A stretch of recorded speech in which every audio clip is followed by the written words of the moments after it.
dead on their living room floor, a plastic garbage bag tied off around his neck, and an empty bottle of Xanax on the kitchen counter next to a suicide note. My initial external examination of the body revealed no indications of a physical altercation with another person. Skin deep, the evidence was consistent with suicide by pills and suffocation. I was prepared to judge it such when Detective David Franklin requested an autopsy. "It just doesn't sit right with me," said David. "I mean, this guy, he had it all. Pulling in millions, kid's a superstar on the ball court, wife's a knockout, and then he goes and offs himself." "Advertisements," I frowned. "Depression can befall anyone, David," I said, "and people can be quite adept at concealing it." "Sure, Jim, sure, I get that. I guess that's not even what I'm talking about, it's just, you weren't there. At the scene, there was just..." David looked around the room, though there was nobody else there. "Something felt off," he said. "That's all." "What do you mean, off? Is there some other evidence that I'm not aware of?" David sighed. "Look, let's just say that you do this one for me, I'll owe you. Take you out for beers later, for a start." I looked down at Mr. Brockwell's corpse. Autopsies were invasive and expensive, and generally I avoided them unless there was a good reason to perform one. That was up to my discretion. But I suppose that a detective's intuition was a good enough reason. It's not like David made a habit of requesting autopsies. "Okay," I said. "I'll do the autopsy. But David, I don't drink." At the time, it was true that I didn't drink. I made an incision along the body's chest and set down my scalpel. A look at the lungs would tell me whether or not suffocation had indeed been the cause of death. I began to peel back the skin and muscle. As I did, I looked in shock to see that there was nothing there. When I say that there was nothing there, I mean that it was totally black, like peering into a completely dark space, devoid of light. There should have been a rib cage there. There wasn't. There was nothing.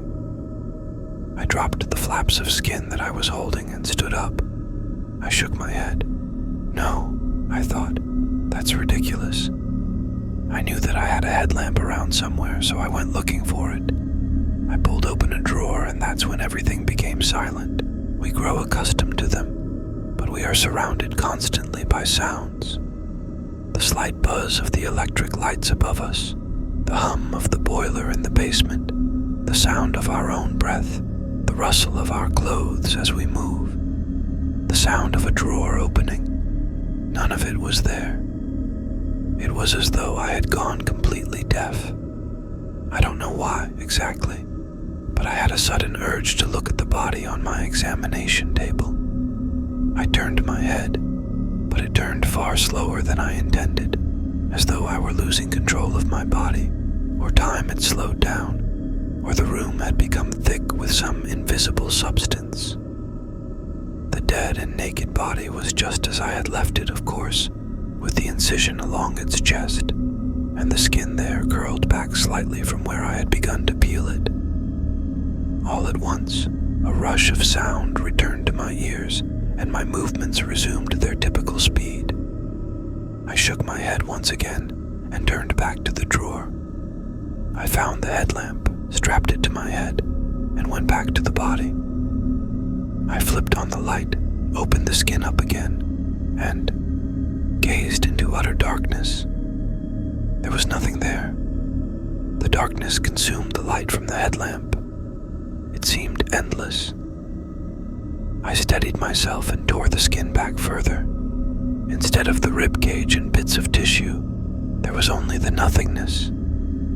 I tentatively stuck a finger into it.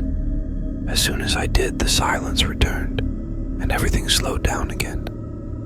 My finger felt incredibly cold, like touching dry ice.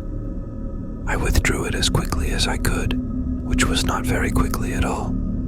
It was like coming out of quicksand, but once I was out, the expected pace of reality fell back into place. I jumped back and picked up my scalpel. I made a deep slice along the right thigh and pulled up the skin. More nothingness. I repeated the procedure on the left thigh to the same result. My hands were shaking and my mind was in blank shock. My mind was as empty as the body in front of me. Nothing could explain this. I walked around to the head and made a cut around the circumference of the crown. I peeled the flesh away and there was nothing. As I stared into it, I froze. I stood holding the severed scalp, staring into the nothingness, unable to do anything else. I don't know how long I was in that state, but the sound of David's voice snapped me out of it sometime later. "How's it going down here, Jim?" I dropped the piece of dead flesh and hair that I had been holding and turned to look at David. "This is very bizarre. I've never seen anything like this. I can't explain it." "And how's that?" asked David. I pointed to the body. "Just look," I said. David walked across the room and peered into the darkness. "What the fuck?" he whispered. "I don't know," I said. "I don't know." David started reaching inside the head. "I wouldn't do that," I cautioned. He ignored me and kept reaching. Then his hand was inside the head. He froze suddenly, except for his eyelids, which opened wide in shock. "David," I said, "pull your hand out. Now." David's eyes got even wider. He was trying to say something, but his lips wouldn't open. It came out muffled, but I had no doubt that he was trying to say, "Help." All at once, David jerked forward 2 feet, so that he was now into the body up past his elbow. The look on his face grew more frantic and desperate. I grabbed onto his other arm and yanked, but it was no good. The body was stronger and was pulling him in, now up the bicep. I watched in pure horror as the head seemed to expand in size, as if it were growing larger so that it could suck in all of David. Instinct took over and I ran to my tray of tools. I grabbed my bone saw and switched it on as I made my way back to David. I applied the saw to his shoulder, which was now mere inches away from the terrible maw of nothingness. I drove the saw in furiously, blood splattering on my face, the muffled would-be screams of David trying to assert themselves over the whir of the saw. At last, I cut through the bone and David fell back on me, so that I hit the ground with him on top of me. I could see the last of his severed arm disappear into the nothingness. Now that his lips would open again, David was wailing in agony.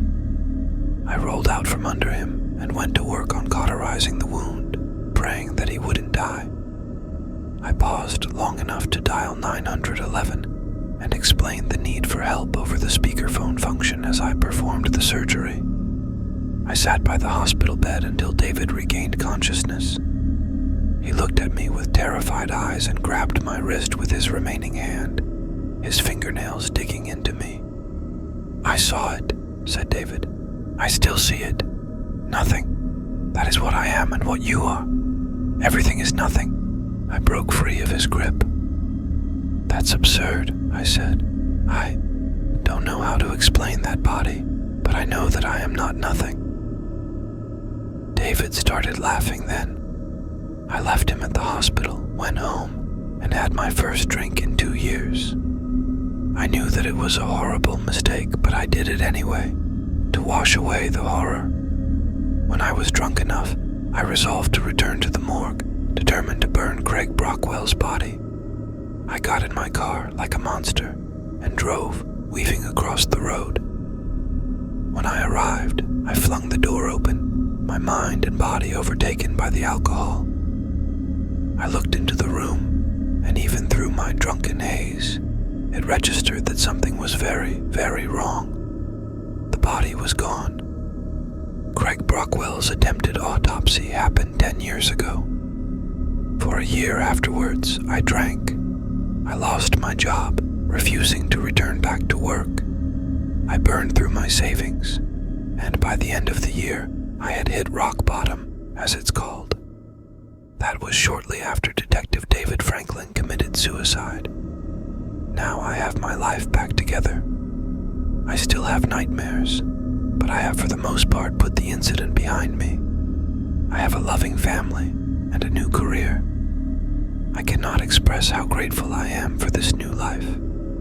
But yesterday, I saw something. I left my office at 5 p.m. as usual and walked across the parking lot to my car. I got in, started it up, and checked my rearview mirror.